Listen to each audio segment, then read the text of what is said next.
سانس بے روپ تھی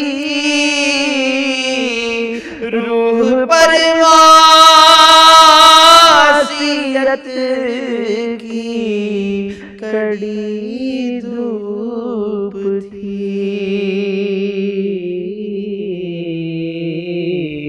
اس کی چشمے غنی رونق جاں بنی اس کی چشمے غنی رونق جاں بنی شان جس کی گھنی وہ شجر مل گیا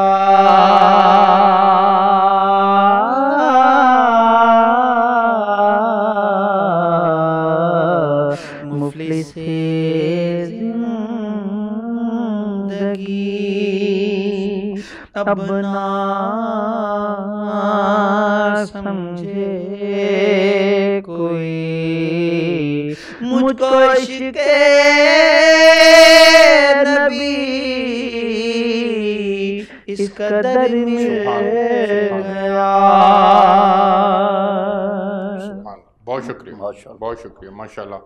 میں ڈاکٹر فرید احمد پراٹھے صاحب آپ سے گفتگو کا آغاز کرنا چاہوں گا. سر حضور صلی اللہ علیہ وسلم کے معمولات رمضان المبارک کو لے کر کے شعبان کے ماہ سے ہی اس کی تیاری شروع ہو جایا کرتی تھی. یہ انعامات کا مہینہ ہے, انعامات کی بارش ہوتی ہے اس مہینے کے اندر. مختصراً ذرا بیان کیجیے گا کہ حضور صلی اللہ علیہ وسلم کی تیاری کے احوال کیا تھے اور انعامات کی بارش جو ہوتی ہے وہ انعامات کیا ہیں؟ اچھا, بسم اللہ الرحمن الرحیم. احادیث کی کتابوں میں یہ آتا ہے کہ نبی کریم صلی اللہ علیہ وآلہ وسلم 2 ماہ پہلے سے ہی اس کی تیاری کرنا شروع کر دیتے تھے.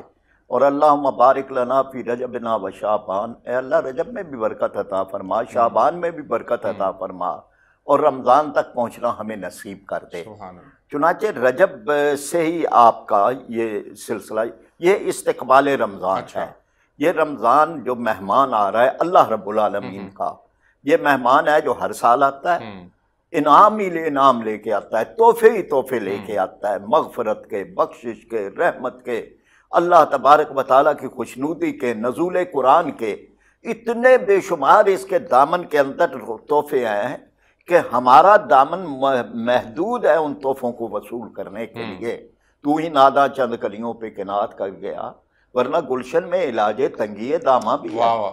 تو یہ ایک آپ صلی اللہ علیہ وسلم کا معمول تھا. آپ نے اسے نیکیوں کا موسم بہار کہا ہے. اب بہار کو ہم سب جانتے ہیں, بہار آتی ہے تو ٹھنڈی ہوائیں چلتی ہیں, بہار آتی ہیں تو پھول کھلتے ہیں, درختوں پہ نئے پتے لگتے ہیں, اور بہار آتی ہے تو وہ جو غالب نے کہا ہے نا کہ اگ رہا ہے در و دیوار پہ سبزہ غالب, ہم بیاباں میں ہیں گھر میں بہار آئی ہے. تو وہ تو در و دیوار پہ سبزہ اگنے لگتا ہے. یعنی اس کا مطلب یہ ہے کہ جس دل کے اندر ایمان کا کوئی معمولی سا حصہ بھی موجود ہے اس کی بھی رغبت نیکی کی طرف ہو جاتی ہے. اس مہینے کو قرآن پاک نے بیان کیا ہے لعلکم تتقون, تاکہ تمہارے اندر تقوی پیدا ہو. یعنی اس کا عنوان تقوی ہے. اب بے شمار طریقے ہیں, میں آگے چل کے بیان کرتا ہوں, لیکن ایک عنوان اس کا نبی کریم صلی اللہ علیہ وآلہ وسلم نے مقرر کیا, اور وہ ہے یا باغی الخیر اقبل, اے بھلائیوں کو چاہنے والے اب لپک کے آگے آ. اچھا, یعنی آپ نے ارشاد فرمایا کہ ایک پکارنے والا پکار کے کہتا ہے, رمضان آتا ہے ایک پکار کائنات کے کونے کونے میں پھیل جاتی ہے, در و دیوار پہ اور کوچہ و بازار میں, اور اس پکار کا عنوان یہ ہوتا ہے کہ اے بھلائیوں کو چاہنے والے اب تیرا موسم آ گیا ہے. اب بھلائی ہر جگہ ہے. اقبل, اب آگے بڑھ, اب لے لے یہ خزانے, لے لے یہ موتی, لے لے یہ ہیرے و جواہرات, لے لے. وَيَا بَاغِيَ شَرِّ اقصر, اور اے برائیوں کے دل دادا اب تو شرم کر, اب تو رک جا. یعنی کتنی خوبصورت یہ, یعنی ایک ایسا مہینہ آ گیا ہے جسے میں یہ بات عرض کرتا ہوں کہ یہ اللہ تبارک و تعالیٰ نے امت سازی کے لیے یہ موسم, یہ مہینہ رکھا ہے کہ امت تیار کی جائے. ایک امت تیار ہو رہی ہے جس امت کے ذمے یہ کام ہے کہ انہوں نے کنتم خیر امت اخرجت للناس، بہترین امت ہو پوری دنیا کے اندر، تمہیں نیکی کو پھیلانا ہے، برائی کو روکنا ہے۔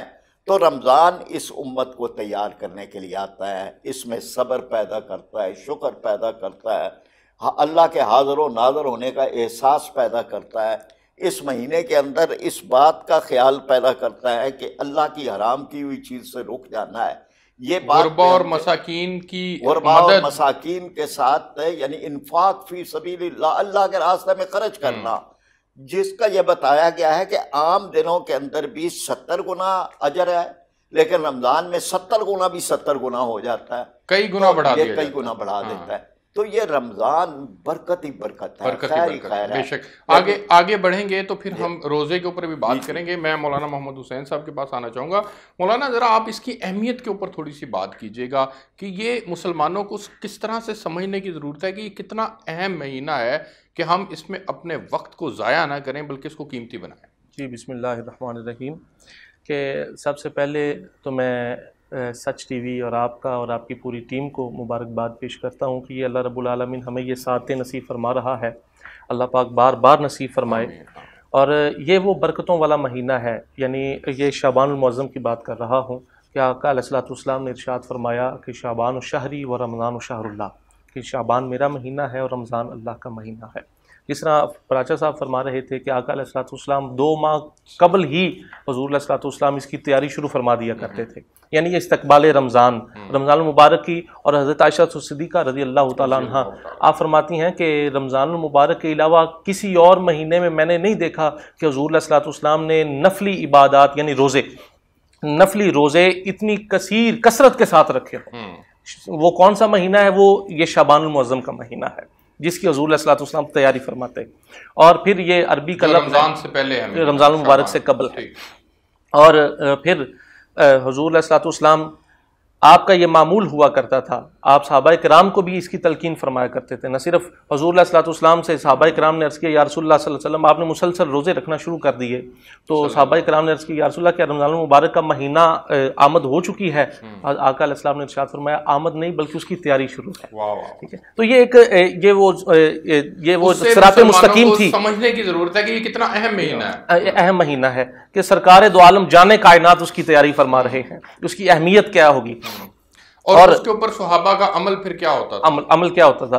پھر حضور علیہ الصلوۃ والسلام کا، بس میں تو یہی کہوں گا نا کہ صحابہ کرام کا عمل یہ ہوتا تھا کہ جدھر وہ کہتے ہیں ان کی دعا نہ کبھی عرش سے ملول ہوئی، ادھر زبان سے نکلی ادھر قبول ہوئی، تو جو آقا علیہ السلام کا عمل وہ دیکھا کرتے تھے اسے فوراً اپنا لیا کرتے تھے۔ اور یہ وہ شعبان المعظم کا مہینہ جس کے شعبان یہ عربی زبان کا لفظ ہے شعب، اور جس کے معنی ہے پھیلنے کے، ٹھیک ہے، تو اس میں بھلائی پھیلتی ہے، تو اس لیے اس مہینے کو شعبان کا مہینہ کہا جاتا ہے۔ اور یہ اعلان کرتا ہے منادی، ویسے تو اللہ کی رحمت بڑی وسیع ہے، اللہ ہر رات کو جب انسان خود تو بظاہر سو جاتا ہے لیکن اس کی رحمت بلاوا دیتی ہے، لا تقنطوا من رحمت اللہ، اے بندے آئے ہے کو مجھ سے بخشش طلب کرنے والا، کو مجھ سے معافی طلب کرنے والا، میری بارگاہ میں آ کر جھکنے والا، میں اسے معافی عطا کروں۔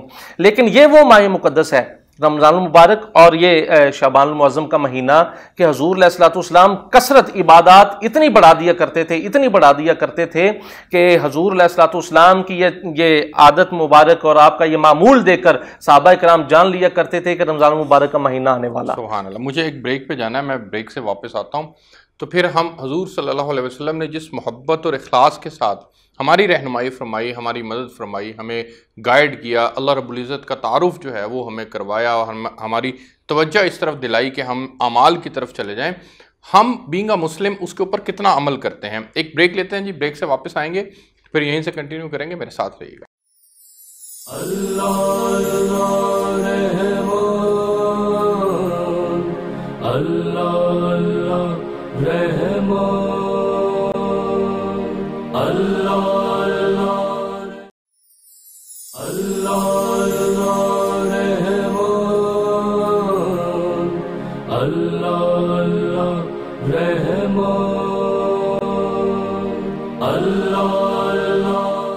جی ویلکم بیک ناظرین۔ ڈاکٹر فرید احمد پراچا صاحب، سر یہ فرمائیے گا کہ جس طرح حضور صلی اللہ علیہ وسلم نے ہماری رہبری فرمائی، رہنمائی فرمائی، رمضان کے ہی مہینے کی ہمیں اہمیت کو بیان کیا، اپنے عمل سے ثابت کیا اور پھر صحابہ نے اس کو اڈاپٹ کیا، ہم آج کے مسلمان حضور صلی اللہ علیہ وسلم کی کئی باتوں پر عمل نہیں کرتے، بہت دور چلے گئے، ان کا شکر تک ادا نہیں کرتے، ہم کیوں؟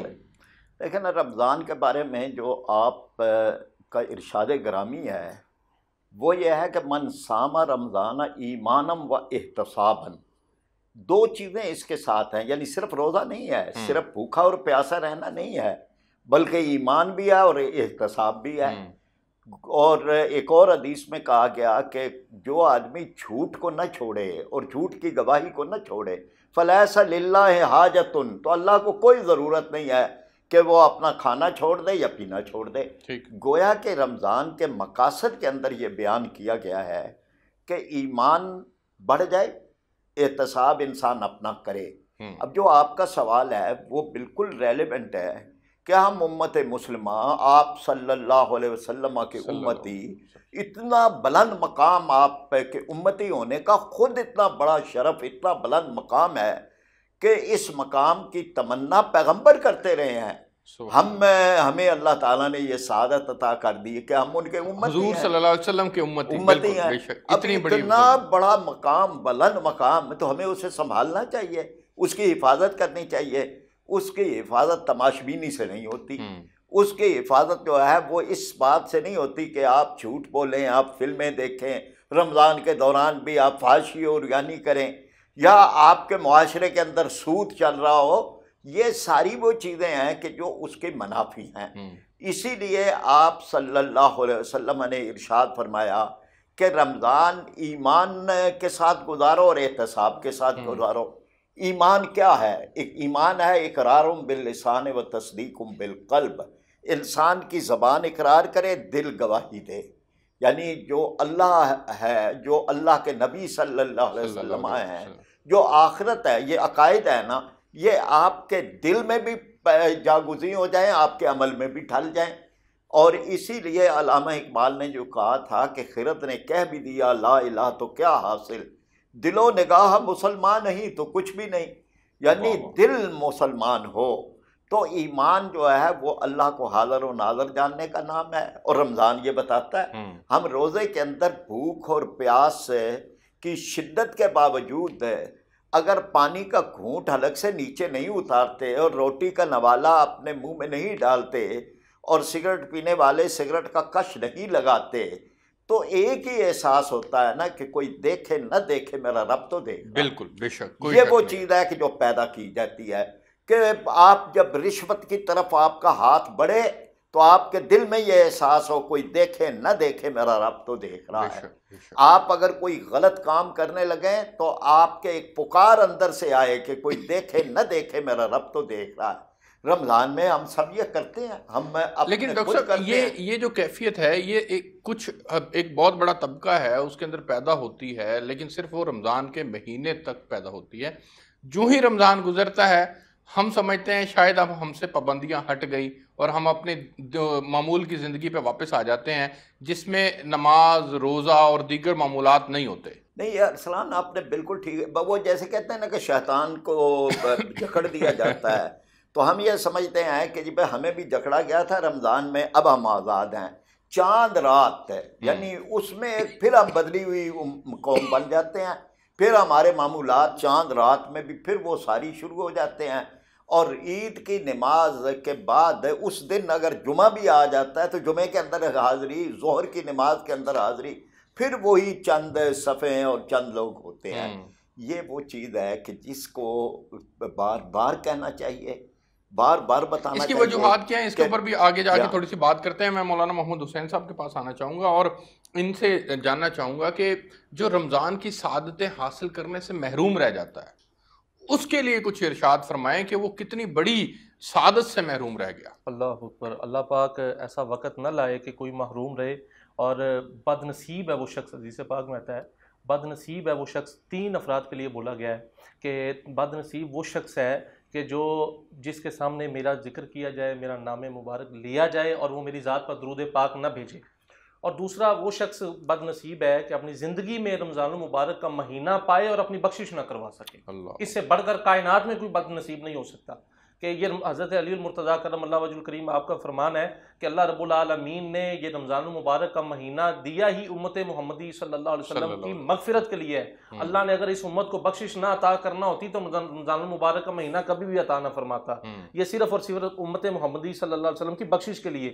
اور اس رمضان المبارک میں اللہ رب العالمین افطار کے وقت، عین افطار کے وقت، جب روزہ دار ادھر افطاری کا وقت قریب آتا ہے، سب کچھ اس کے سامنے موجود ہے، لیکن جب تک ادھر سے اشارہ نہیں مل جاتا، یعنی ادھر اللہ اکبر کی صدا بلند نہیں ہوتی، وہ ہر چیز چاہ کر بھی نہیں کھا رہا۔ کیوں؟ یہ تقویٰ ہے، وہ اسے پتہ ہے کہ میرا رب ہے، اس کی رضا کے لیے میں نے یہ کام کیا ہے۔ الصوم لی وانا اجزی بہ، اللہ فرماتا ہے روزہ میرے لیے ہے اور اس کا اجر بھی میں ہی عطا فرماؤں گا۔ تو رمضان المبارک کے افطار کے وقت اللہ رب العالمین، ادھر بد نصیب کا ذکر میں نے کیا ہے، اور خوش نصیب وہ دیکھیں کہ رب تعالیٰ رمضان المبارک کے عین افطار کے وقت 10 لاکھ ایسے افراد جن پر جہنم واجب ہو چکی ہوتی ہے، اللہ رب العالمین افطار کے وقت 10 لاکھ افراد جن پر جہنم واجب ہو چکی ہے، انہیں جہنم سے نکال کر جنت عطا فرما رہا ہے۔ سبحان اللہ، یہ کتنی بڑی خوش نصیبی ہے، اور کیا چاہیے۔ اور اس میں رمضان المبارک میں شب جمعہ یعنی جمعرات کی مغرب سے لے کر جمعے کی مغرب تک، یعنی غروب آفتاب سے جمعے کی غروب آفتاب تک، ہر گھڑی میں اللہ رب العالمین ایسے وہ افراد 10 لاکھ ہر گھڑی۔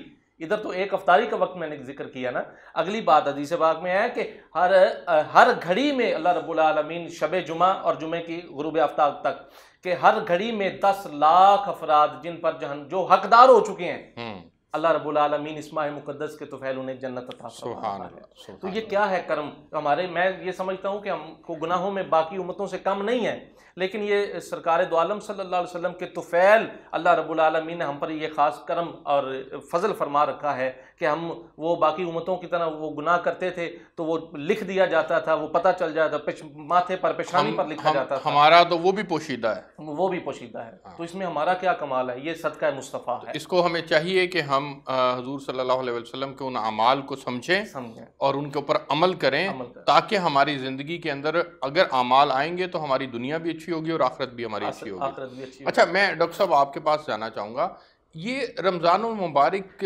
سے امت مسلمہ کو کیا پیغام دیا جا رہا ہے؟ لیکن ایک پیغام تو یہ ہے کہ یہ ایک خاص امت ہے، عام امت نہیں ہے، اور ایک خاص امت ہے، خاص مقصد کے لیے امت ہے، مقصدی امت ہے، یہ تماشبینی والی امت نہیں ہے۔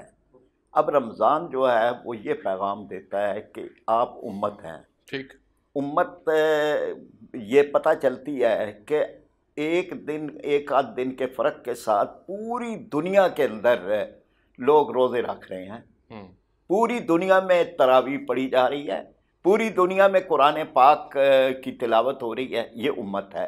یعنی یہ شرق و غرب اور عرب و عجم کے اندر آپ کو ایک منظر نظر آتا ہے، آپ چلے جائیں مسلمانوں کے کسی بھی شہر کے اندر، وہاں دکانیں بند ہیں کھانے پینے کی، وہاں انسان کو پتہ چل جاتا ہے کہ بھئی یہ روزے داروں کے ایک علاقے کے اندر آئیں۔ ایک تو یہ ہے۔ اچھا، دوسری ایک بات ہے، یعنی ہماری امت میں اور دوسروں میں ایک فرق ہے۔ 3 قسمیں ہیں۔ ایک ہے ترک نفس کرنے والے، جیسے یہ بدھ مت، بھکشو بن جاؤ، جنگلوں میں نکل جاؤ، ایک نمائشی سی چیز، ترک نفس، لذات کو چھوڑ دینا۔ ایک ہے غرق نفس ہے، یہ ویسٹ ہے، غرق نفس ہے، کوئی یعنی پرواہ ہی نہیں ہے کہ بھئی کوئی آپ پر کوئی جو ہے شرم و حیا بھی ہے اور غیرت بھی ہے۔ اسلام نہ ترک نفس سکھاتا ہے، نہ غرق نفس سکھاتا ہے، وہ ضبط نفس سکھاتا ہے۔ سب کچھ ہے اور آپ کنٹرول، ابھی جیسے علامہ صاحب کہہ رہے ہیں، بھئی پڑا ہے نا، کھانا تو پڑا ہوا ہے نا، وہاں پھل پڑے ہوئے ہیں، بھوک بھی لگی ہے، فروٹ چاٹ رہے، سب بھئی ہاتھ نہیں بڑھ رہا، کون روکا، کس نے روکا ہے؟ کوئی ڈنڈا لے کے کھڑا ہے؟ یہ آپ کے اپنا کنٹرول ہے، آپ کو آپ کا رب ہے، وہ اس نے اس پر۔ تو یہ ایک امت ہے، خاص امت ہے ضبط نفس والی۔ تیسری بات جو ہے وہ یہ ہے کہ پوری دنیا میں صرف مسلمان ہیں جن کے پاس اللہ کا کلام میں حرف لفظ وہی ہے جو اللہ تبارک و تعالیٰ نے قلب محمد صلی اللہ علیہ وسلم پر اتارا ہے۔ یعنی کوئی کسی کے پاس آج اللہ کا کلام نہیں ہے۔ یہ ہماری بہت بڑی خوش قسمتی ہے کہ خدا کا کلام ہمارے اور پاس پھر ہے، وہ رمضان المبارک اور کے اندر رمضان المبارک میں جو جس رات میں نازل ہوا اس کو 1000 مہینوں کی عبادت سے بڑھ کر ایک اجر والی رات بنا دیا. تو یہ بھی ہمارا اعزاز ہے، یعنی یہ اس امت کی خاص بات ہے. اب اس کا نتیجہ یہ نکلنا چاہیے کہ ہم قرآن سے جڑ جائیں، نتیجہ یہ نکلنا چاہیے کہ ہمیں امت ہونے کا احساس ہو، نتیجہ یہ نکلنا چاہیے کہ ہم ضبط نفس ہے، یہ جو ہمیں ایک کنٹرول سکھایا جاتا ہے رمضان کے اندر کہ اپنے اوپر کنٹرول کرنا ہے، اپنی بھوک پیاس لذات ہر چیز پہ، اس کو سال بھر ہم جاری رکھیں. سال تو یہ بھر جب اس کے اوپر اللہ کا حکم لاگو ہو، یہ اس کے اوپر عمل کرنے والا ہو، بالکل عمل کرنے حضور والے، صلی اللہ علیہ وسلم کی سنتوں کے امت مطابق یہ زندگی بالکل گزارنے ہے، والا ہو. اسوہ حسنہ پہ چلنے والے، جس کو کہا نا لقد کان لکم فی رسول اللہ اسوۃ حسنہ، تو جن کے اسوہ حسنہ پہ چلنے کا حکم قرآن نے دیا ہے وہ ہمارے معاشرے کے اندر اگر نظر نہ آئے تو کیا ہم عاشقان مصطفیٰ کب ہوں گے؟ کیا ہم اللہ کے نبی صلی اللہ علیہ وسلم کے بتائے ہوئے آپ کے احکامات اور فرامین ان کو دھجیاں اڑا رہے ہوں؟ تو اس لیے یہ ہے کہ امتی بننے کا سلیقہ آ جائے رمضان میں، اور امتی بن کے ہم دکھائیں. میں مولانا آپ کی رائے لینا چاہوں گا، سیرت رسول صلی اللہ علیہ وسلم پر کس طرح سے عمل پیرا ہر مسلمان ہو جائے، رمضان کی پریکٹس کو سارا سال کے اوپر ہم لاگو کر سکیں، اس کے لیے کچھ ارشاد فرمائیے. میں یہاں پر یہی عرض کرنا چاہوں گا کہ اللہ رب العالمین قرآن کریم فرقان حمید میں ارشاد فرما رہا ہے، اطیعوا اللہ و اطیعوا الرسول ان کنتم مومنین، اطاعت کرو اللہ اور اس کے رسول صلی اللہ علیہ وسلم کی اگر تم مومن ہو. جب یہ آیہ مقدسہ نازل ہوئی تو صحابہ کرام نے عرض کیا یا رسول اللہ صلی اللہ علیہ وسلم، اب آپ کی اطاعت تو ممکن ہے کہ آپ کو ہم چلتا پھرتا دیکھتے ہیں، اٹھتا بیٹھتا دیکھتے ہیں، آپ ہمارے درمیان موجود ہیں، لیکن اللہ کی اطاعت کس طرح ہو سکتی ہے؟ اللہ فرما رہا ہے میری اطاعت کرو اور میرے محبوب کی اطاعت کرو. تو آقا علیہ الصلوۃ والسلام نے ارشاد فرمایا صحابہ پریشان نہ ہو، اطیعوا اللہ و اطیعوا الرسول ان کنتم مومنین، اطاعت کرو اللہ اور اس کے رسول کی اگر تم مومن ہو. تو صحابہ پریشان نہ ہو، آقا علیہ السلام نے یہ ارشاد فرما دیا اور قیامت تک آنے والے لوگوں کے لیے، اور یہ جس طرح آپ نے سیرت النبی صلی اللہ علیہ وسلم کے ذکر فرمایا ہے کہ سرکار نے فرمایا من اطاع محمدن فقد اطاع اللہ، جس نے میری اطاعت کی گویا اس نے خدا کی اطاعت کی ہے. تو لہٰذا جس انداز کے ساتھ تم مجھے چلتا پھرتا دیکھتے ہو، اٹھتا بیٹھتا دیکھتے ہو، میری ہر سنت کو اپناؤ. اور یہ جس طرح راجہ صاحب فرما رہے تھے، ابھی آپ بھی ذکر کر رہے تھے کہ صرف یہ ضروری نہیں ہے کہ رمضان المبارک کا مہینہ آ گیا اور اس میں ہم نے اپنی خواہشات نفسانیہ پر کنٹرول قابو کر لیا. اللہ رب العالمین ارشاد فرما رہا ہے یا ایتھا النفس المطمئنہ، اے نفس مطمئنہ. نفس مطمئنہ سے مراد ہر وہ روح جو یاد الہی میں مشغول رہی ہو. اللہ فرماتا ارجعی، آ لوٹا، کہاں لوٹا؟ الی ربی کا، اپنے رب کی طرف لوٹا. اب اللہ فرماتا ہے راضیۃ مردیہ، تیرے آنے کا انداز یہ ہو تو مجھ پہ راضی ہو، میں والا خدا تجھ پہ راضی ہو جاؤں گا. انداز مراد یہ ہے اس سے کہ اللہ رب العالمین فرماتا ہے جو میرے سامنے کھڑا ہونے سے ڈرا. میرے سامنے کھڑا ہونے سے مراد کیا ہے؟ ائمہ کرام اس بارے میں فرماتے ہیں کہ جو ہمارے پاس اعمال تو نہیں ہے، ہم کیا منہ لے کر اللہ کی بارگاہ میں جائیں گے؟ یہ صرف ضروری تو نہیں ہے کہ اللہ رب العالمین نے صرف ہمیں ایک ماہ جو ہے نا عبادت کا مہینہ عطا فرما دیا، بس وہ سارا سال میں بس وہ ایک مہینہ جو ہے نا وہ خیرات بھی کر لی، وہ میڈیا کو بھی دکھا دیا، جناب وہ 4 نمازیں بھی پڑھ لی، اپنے آپ کو نمازی بھی کہلوا لیا، حاجی بھی کہلوا لیا، وہ سارا کچھ نہیں. رمضان المبارک کا مہینہ ہمیں سکھاتا ہے کہ آپ نے صرف رمضان کے مہینے میں نہیں بلکہ اسے معمول بنا لینا ہے. اور اگر بنائیں گے تو انشاءاللہ العزیز آپ کی دنیا بھی سنور جائے گی اور آخرت بھی سنور جائے گی. مجھے ایک بریک پہ جانا، میں بریک سے واپس آتا ہوں. تو پھر روزے کی کیا حکمتیں ہیں، روزہ کیوں ہم رکھتے ہیں، اس کے اوپر پروگرام کے اندر آگے بڑھ کر بات کریں گے. میرے ساتھ رہیے گا.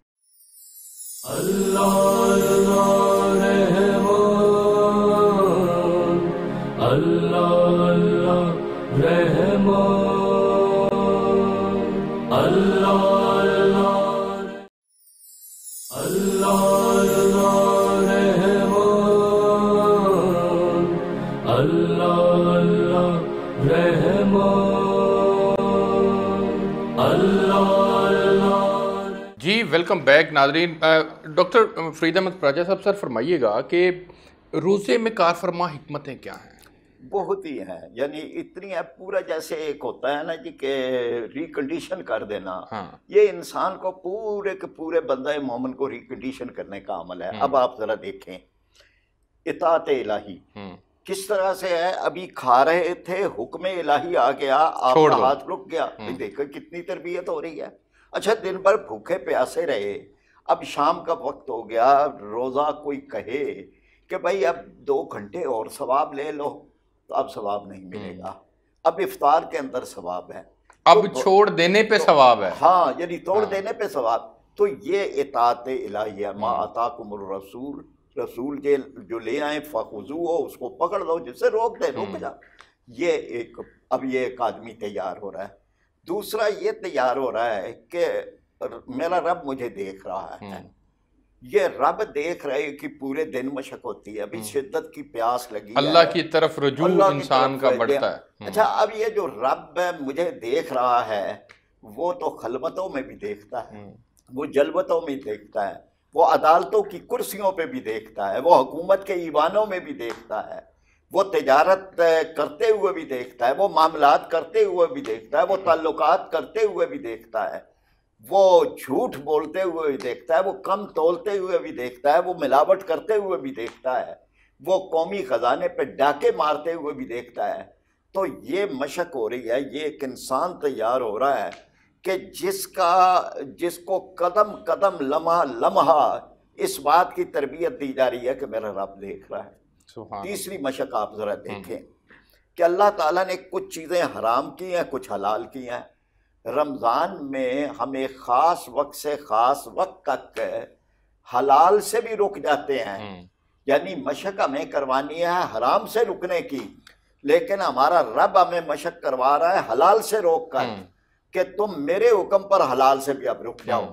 اب تم اس وقت تک حلال پانی، حلال کھانا، حلال تعلقات وہ بھی نہیں کرو گے۔ بالکل۔ اچھا اب یہ جو ہے، یہ اگر اتنی سخت ٹریننگ ہو جائے تو پھر اس کے بعد آدمی حرام کی طرف کیسے جا سکتا ہے؟ جس نے حلال کے اوپر مشق کیا ہے، حلال سے بھی وہ رکا ہے، کس لیے کہ اللہ نے روک دیا ہے۔ اب یہ ایک وہ ہے۔ چوتھی بات جو روزے کے اندر ہے، جس کو قرآن نے بھی بیان کیا تاکہ تمہارے اندر شکر پیدا ہو، تو وہ شکر یہ ہے کہ جب شدت کی پیاس اور شدت کی بھوک لگتی ہے تو آدمی کو قدر و منزلت ہوتی ہے اس روٹی کی جو اللہ عطا کر رہا ہے، اس پانی کی جو اس نے عطا کیا ہے۔ اب لمحے لمحے کا شکر ادا ہوتا ہے انسان کا، اور اس میں پتہ چلتا ہے کہ بھئی کتنی بڑی عنایت تھی، اب ہم نہیں اس وقت کھا رہے نا، تو کتنی اللہ کی عنایت ہے، تو شکر۔ پھر اس کے بعد یہ ہے کہ غربت کا احساس ہے کہ بھئی آپ پر جب خود بھوک طاری ہوئی تو آپ کو پتہ چلا کہ بھوکے لوگوں کا دنیا کے اندر کس طرح گزارا ہوتا ہے، اور جب آپ نے خود پانی سے محروم ہوئے تو آپ کو پتہ چلا کہ تھر کے علاقے کے اندر اور دنیا کے اندر مختلف مقامات پہ لوگ پینے کے پانی کو ترستے ہیں۔ تو یہ وہ ساری چیزیں ہیں۔ ایک اور جو روزے میں ایک اور ہے، وہ صبر ہے۔ صبر ہے، کنٹرول ہی کر رہے ہیں نا جی۔ اب صبر ہے، یہ صبر پوری زندگی کا عنوان ہے کہ آپ ٹریفک کے اندر چلتے ہوئے صبر کریں، آپ کے آگے پیچھے لوگ ہیں، دھکے مار کے آگے نہ پڑیں۔ سوشل لائف بھی جو ہے وہ سکھاتے ہیں، وہ سکھاتے ہیں۔ بالکل ٹھیک ہے، صبر کے ذریعے سے۔ صبر کے اور ہمارے یہاں معاشرے میں صبر ہی تو نہیں ہے، ہاں وہی نہیں ہے، اسی کی وجہ سے مسائل ہیں۔ اتنی حکمتیں ہیں کہ یہ تو میں چند گنوا سکا ہوں۔ ابھی تو قرآن پاک اور قرآن پاک سے تعلق اور رب سے تعلق، یہ سارے اور پوری ایک الگ سے ایک پورا عنوان ہے۔ لیکن چلے مولانا محمد حسین صاحب سے گزارش کرتے ہیں کہ وہ کچھ اور مزید فوائد کے اوپر تھوڑی سی روشنی بھی ڈالیں، اور دوسرا یہ بتائیے گا کہ کیا روزے کے اثرات ہر شخص پر یکساں لاگو ہوتے ہیں؟ میں یہاں پر ایک بات ابھی جو بریک پہ جانے سے پہلے جو ذکر کر رہا تھا، ایک بات ضمناً آ گئی، میں پیش کر دوں، اس کے بعد بات کو آگے بڑھائیں گے۔ حضرت موسیٰ علیہ السلام سے فرمایا گیا، منقول ہے کہ موسیٰ علیہ السلام سے اللہ نے فرمایا کہ موسیٰ، میں نے اپنی امت محمدی، اپنے محبوب علیہ السلام کی جو امت ہے، اسے میں نے 2 نور عطا فرمائے ہیں، 2 نور عطا فرمایا تاکہ وہ 2 اندھیروں سے محفوظ، اس کے ضرر سے یعنی اس کے نقصان سے محفوظ رہ سکیں۔ تو حضرت موسیٰ علیہ السلام نے عرض کی، باری تعالیٰ وہ کون سے نور ہیں جو تو نے امت محمدی صلی اللہ علیہ وسلم کو عطا فرمائے ہیں؟ تو آواز آئی کہ اے موسیٰ دو نور جو میں نے عطا فرمائے ہیں، ایک قرآن ہے اور ایک رمضان ہے۔ سبحان اللہ۔ اور باری تعالیٰ وہ کون سے دو نقصان ہیں جن سے وہ محفوظ رہیں گے؟ رب تعالیٰ فرما رہا ہے کہ جو ان کو اپنا لے گا وہ ان دو نقصانوں سے محفوظ رہے گا۔ وہ نقصان کون سے ہیں؟ وہ اندھیرے کون سے ہیں؟ وہ اندھیرے یہ ہیں، ایک قبر کا اندھیرا ہے، ایک قیامت کا اندھیرا۔ اچھا حضرت، اس میں ایک اور چیز جو ضمناً پھر میرے بھی ذہن میں آ گئی، کیا روزہ حضور صلی اللہ علیہ وسلم کی سے پہلی امتوں کے اوپر لازم نہیں تھا؟ جی بالکل، قرآن کہتا ہے، اللہ رب العالمین قرآن میں جا بجا ارشاد فرما رہا ہے، شہر رمضان الذی انزل فیہ القرآن ھدی للناس وبینات من الہدی والفرقان، ٹھیک ہے۔ اور پھر متعدد بار قرآن کریم میں اللہ رب العالمین روزے تم پر نازل کیے گئے ہیں، فرض کیے گئے ہیں، ایسے جس طرح پچھلی امتوں پر نازل کیے گئے تھے، فرض کیے لیکن گئے جو تھے۔ آپ نے حضرت موسیٰ علیہ السلام کی بات سنائی ہے، اس سے یہ ثابت ہوتا ہے کہ ہمارے لیے کوئی الگ سے انعامات کا وعدہ ہے، انعامات کا اس وعدہ۔ وجہ سے ہمیں زیادہ اہمیت دی گئی ہے۔ جی بالکل، انعامات کا وعدہ، اور امت محمدیہ اور ہر نبی جتنی بھی سابقہ امتیں آئی ہیں، اور آپ دیکھ لیں حضرت عیسیٰ علیہ السلام کا ایک وہ جگہ سے گزر ہوا نا، پہاڑ میں سے اللہ، وہ پتھر میں سے اللہ اللہ کی صدا بلند ہو رہی تھی، تو دیکھا تو ایک شخص اللہ کا ذکر بلند کر رہا ہے، اللہ اللہ کر رہا ہے، تسبیح اللہ کا نام کی مالا جپ رہا ہے، تو وہ عیسیٰ علیہ السلام بڑے حیران ہوئے، فرمایا بھی تو کب سے ہے یہاں پر؟ بعض روایات میں آتا ہے کہ 70 سال سے، بعض میں آتا ہے 700 سے، کسی نے 40 سال لکھا ہے، متعدد ٹھیک ہے، ایک عرصے سے تھا۔ جی ہاں، ایک عرصے سے، مطلب بڑے طویل عرصے سے۔ تو عیسیٰ علیہ السلام نے بڑے حیران بھی ہوئے اور خوش بھی ہوئے، جس طرح ایک طالب علم 60 طالب علم ہو تو استاد کو بڑا فخر ہوتا ہے کہ بھی میرے اسٹوڈنٹس میں ایک بڑا اچھا پڑھنے والا بھی ہے، تو آپ کو بھی فخر بھی ہوا کہ میری امت میں بھی ایسے لوگ ہیں۔ تو اللہ کی بارگاہ میں عرض کی، باری تعالیٰ کیا اس سے بڑھ کر بھی کوئی عبادت کرنے والا ہوگا جسے تیری عبادت کے علاوہ اور کوئی کام ہی نہیں ہے، تیرا ذکر ہی کر رہا ہے اور کوئی کام ہی نہیں ہے؟ تو اللہ رب العالمین نے ارشاد فرمایا، ہاں عیسیٰ اس سے بڑھ کر بھی ہیں۔ باری تعالیٰ وہ کیسے، اسے تو کوئی اور کام ہی نہیں کر رہا۔ تو آواز قدرت ہے، عیسیٰ میں تیرے بعد جو میرا مصطفیٰ کریم صلی اللہ علیہ وسلم میرا محبوب آئے گا، میں اپنے محبوب کی امت کو ایک رات ایسی عطا فرماؤں گا، ایک رات ایسی عطا فرماؤں گا۔ اپنے ویورز کو میں یہ پیغام دینا چاہ رہا ہوں کہ ناز کریں اپنے مقدر پر کہ اللہ نے ہمیں یہ مہینہ عطا فرمایا ہے۔ تو اللہ فرما رہا ہے کہ عیسیٰ کہ ایک رات ایسی عطا فرماؤں گا، اس کی ہزاروں سال کی عبادت اگر ایک پلڑے میں رکھی جائے، ان کی ایک رات کی عبادت ایک پلڑے میں رکھ دی جائے، تو وہ ایک رات کی عبادت اس کی ہزاروں سال کی عبادت سے افضل قرار دی جائے گی۔ سبحان اللہ۔ تو یہ خاص انعام ہے اللہ رب العالمین کا امت محمدی پر۔ یہ خاص اس کے جو اثرات ہیں وہ سب پہ برابر تقسیم ہوتے ہیں یا پھر اپنے اپنے درجات ہیں؟ جو جتنا اس کے اندر تقوی کا خیال رکھتا ہے اس کو اتنا اجر اس کا ملتا ہے؟ جی بالکل، میں یہاں پر یہی عرض کرنا چاہوں گا کیونکہ ٹائم بھی میرا خیال مختصر رہ گیا ہے۔ جی ٹائم بہت مختصر ہے، نعت شریف کی طرف بھی بالکل۔ تو بات یہ ہے کہ جو جتنا بڑھ کر عبادت کر لے گا، جتنا زیادہ اس رب کو منا لے گا، اللہ رب العالمین کے اہتمام سے اہتمام وہ اس کو رکھے گا، روزوں کو رکھے گا، اتنا جو ہے اس کے لیے اجر کے وعدے ہیں۔ اللہ فرماتا ہے تو میری طرف ایک قدم آ، ٹھیک ہے، تو میرے طرف چل کر آ، میں دوڑ کر، میری رحمت تجھے دوڑ کر اپنے حصار میں لے لے گی۔ حدیث بھی ہے نا کہ نماز پڑھنے والوں کو کچھ کو اس کے اجر کا پہلا حصہ مل جاتا ہے، کچھ کو دوسرا، کچھ کو تیسرا، کچھ کو 10واں حصہ ملتا ہے، تو وہ اس کے اہتمام کے اوپر ڈیپینڈ کرتا ہے۔ بالکل جس خلوص کے ساتھ میں کلام پاک کے لیے دعوت دیتا ہوں طاہر منیر قادری صاحب کو کہ آخر میں کلام پیش کریں۔ گفتگو کا سلسلہ جو ہے وہ پایا تکمیل تک پہنچا۔ جہاں بھی ہو وہیں سے دو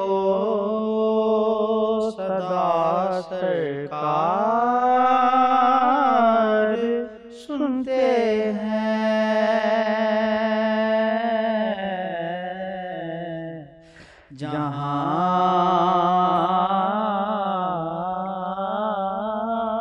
جہاں بھی ہو، جہاں بھی ہو وہیں سے دو صدا سرکار سنتے ہیں، سرے آئینہ سنتے ہیں، پسے دیوار سنتے ہیں، سرے آئینہ سے دیوار سنتے ہیں، میرا ہر سانس ان کی آہٹوں کے ساتھ چلتا ہے،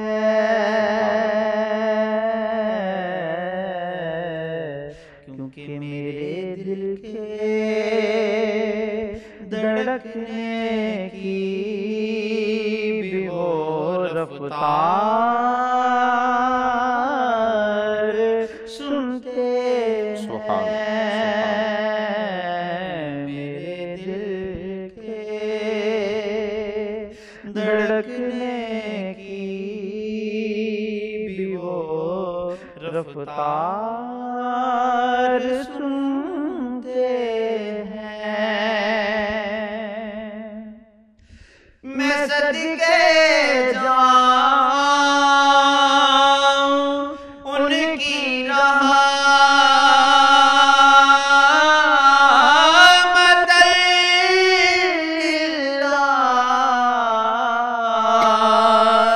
للعالمین کے، کیونکہ پکارو چاہے جتنی بار وہ ہر بار سنتے سبحان ہیں، اور مظفر جب کسی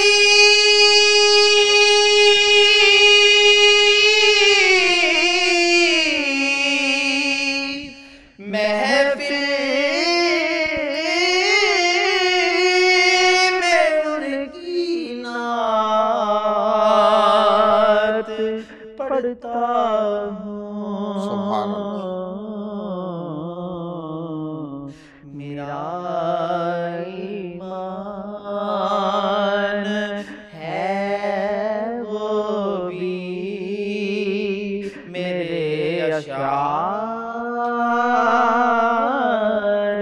سنتے سبحان اللہ، ہیں، سرے آئینہ سنتے ہیں، پسے دیوار سنتے ہیں۔ سبحان اللہ، سبحان اللہ، جزاک اللہ، بہت شکریہ آپ تمام مہمانوں کا۔ ناظرین، آپ نے پروگرام دیکھا، رمضان المبارک کا یہ مبارک سلسلہ جاری ہے، اس کے اندر ہم اسی طرح سے آپ کے لیے روزانہ ایک پروگرام لے کر آتے ہیں، اور اس کی اہمیت، آج روزے کی جس طرح سے اہمیت اور اس کی فضیلت کے اوپر ہم نے بات کی، رمضان المبارک کے استقبال کے حوالے سے تھوڑی سی بات ہوئی، کلام پاک آپ کی خدمت میں پیش کیا۔ اسی طرح سے میں اسی پیغام کے ساتھ آپ سے اجازت چاہوں گا کہ اللہ رب العزت ہمیں اس ماہ مبارک کی اہمیت کو سمجھنے کی توفیق عطا فرمائے، اور اس کی جو فیوز و برکات ہیں وہ اللہ رب العزت ہمیں عطا فرمائے۔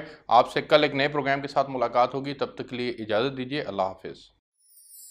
اللہ